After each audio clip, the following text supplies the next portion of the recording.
మొదటి సంవత్సరం 3 విడతలుగా రైతు సోదరులకు అందించడం జరిగింది.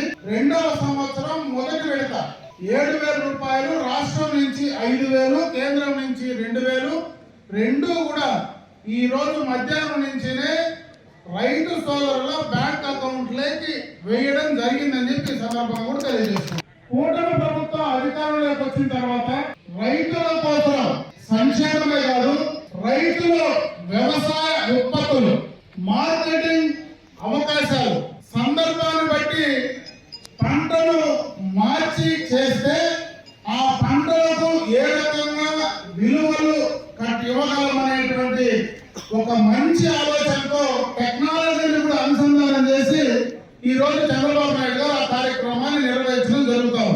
ఈ రోజు దాదాపు ఈ నియోజకవర్గంలో సంక్షేమ పరంగా 38,500 మంది రైతు సోదరులు ఉన్నారు. 25,500 కోట్ల రూపాయలు ఈ విడతలనే రైతు సోదరులకు అందించడం జరిగింది. అదేవిధంగా ఇప్పుడే చాలా మంది మాట్లాడారు, రైతు సోదరులు వ్యవసాయం చేయాలంటే నీళ్లు చాలా అవసరం. ఈరోజు వ్యవసాయాన్ని గతంలో నాకు తెలిసి ఈరోజు చాలా మంది ఇక్కడ యువకులు ఉన్నారు, యువకులందరికీ కూడా తెలియకపోవచ్చు, కానీ చాలా మంది పెద్దలు ఉన్నారు.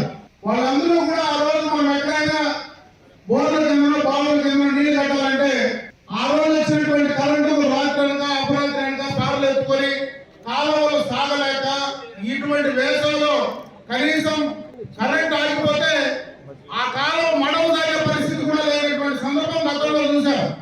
ఈ రోజు మనం బ్రహ్మాండంగా మన ఇంట్లో పడుకొని మన పంటకు నీళ్లు అందించగలుగుతా ఉన్నామంటే 25 సంవత్సరాలకు మునిపే చంద్రబాబు నాయుడు గారి ఆలోచన వల్లనే ఈ రోజు మా డిప్రిగేషన్ ఇజ్రాయెల్ టెక్నాలజీని తీసుకొచ్చి ఇక్కడ తెచ్చారు. కాబట్టి భారతదేశంలో మొట్టమొదటిగా ఈ రోజు మళ్ళీ టైంలను ఫిక్స్ చేసి ఆ సమయాన్ని బట్టి ఫోన్లను ఆపరేట్ చేసేటువంటి అవకాశం ఈ రోజు కలిగిందంటే అది ఎప్పుడో చంద్రబాబు నాయుడు గారి ఆలోచన మాత్రమే అని చెప్పే సందర్భంలో కూడా ఒకసారి గుర్తు చేస్తా ఉన్నా. ఈ కూటమి ప్రభుత్వం ఖచ్చితంగా కూడా ఈ నియోజకవర్గంలో రైతుల పట్ల మన నిబద్ధతతో రైతుల అభివృద్ధి కోసం పనిచేసేటువంటి ప్రభుత్వం కాబట్టి మీరు ఈ ప్రభుత్వాన్ని ఆదరించమని చెప్పి మరొకసారి కోరుకుంటూ సెలవు తీసుకుంటున్నాం. జై హింద్.